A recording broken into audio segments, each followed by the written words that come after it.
I'm Kathy Jameson, mom to Ronan.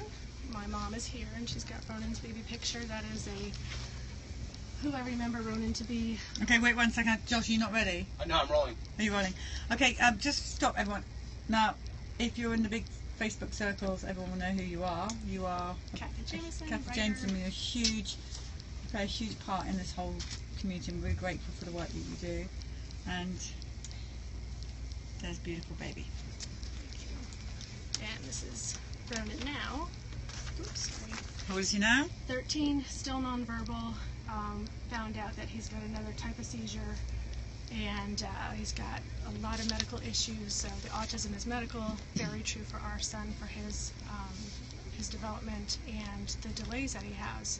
We can trace him back to certain timeline, too much antibiotics, double ear infections, following the vaccine schedule religiously, and realizing that after each round of well baby visits, he would regress a little bit, just a little bit. He was not one of the kids that tumbled completely quickly onto the spectrum. And then the final shot was the flu shot, and we were asked today at the doctor's office, "No, do you want one?" I said, "No, thank you." We're politely declining, and the nurse completely understood, and she apologized. "I'm sorry, I have to ask you. It's part of their protocol, but I need to ask, do you want it today?" And I said, "No, thank you. That's this is the one." actually today. Yeah. Why were you at the doctor? Ronan has more seizures, so we're trying to figure out how can we eliminate them, can we reduce them, can we figure out triggers. So it was a follow-up visit with the neurologist and mainstream medicine, so they're in a different umbrella. They like those, follow the flu shot schedule, which, but our nurse was very polite. She was apologetic, in fact, and said, "I'm so sorry, I have to ask, but it's part of, in order to get to the next question, she has to ask that." And she said, "And of course you have every right to decline," and I thanked her for understanding and gave a little bit of Ronan's story. I said, and that's the one that started the seizures, and she was... And what age did he have that flu shot then? He was right before his second birthday. He actually had two. And two what? 2 flu shots within a month of each other, and that we're not even sure why. Why was but that? At the time, our pediatrician said at this age, this stage, they do 2 doses, and they did. And unfortunately, right after that was when all the pieces fell together for me, going back through his baby photos, through the medical record, and watching his behavior, and when did we add all those therapies? Oh, it was after this. And unfortunately, we're still trying to get Ronan back to health, not just maintain, but just get his health to return so that he can be functional, more functional than he is. And fortunately, we're surrounded by family. My mom, she's here visiting, and mom and dad are completely supportive. My other children want to be mini activists, and they already are on the playground, in the classroom. My oldest writes papers, and whenever she can include personal health care rights or, do that research, she's ready to use her voice, and I'm proud of them for that's how they can support their brother and let other people know their story, and know that it's a lot of pressure for the sibling too.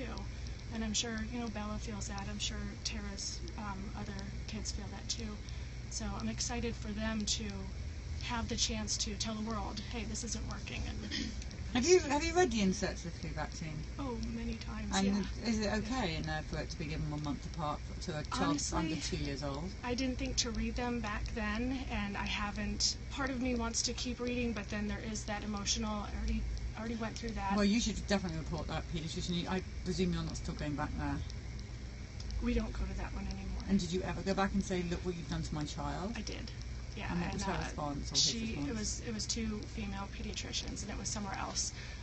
They were shocked and not unsupportive, but not ready to write an exemption on paper that, oh, Kathy and Steve said that this is when Ronan was declining. They would not put the parts and pieces together. They did not want to see the timeline, and so we knew we had to go somewhere else. We needed better care, obviously, and had to do the research to say, well, which doctor will listen to us? Which doctor will give us a parent's right or vaccine choice? And so what are the laws here? What are you dealing with in where we are right now? Well, we've got a vote coming up in November about the religious exemption, And a lot of the parents, 650 parents, showed up at the meeting in August to talk about, well, what is the Virginia law and how does it impact the schools, the public schools, the public in general. And we got a very big, loud message to the lawmakers that what's working is working and don't mess with it. Let's take no action.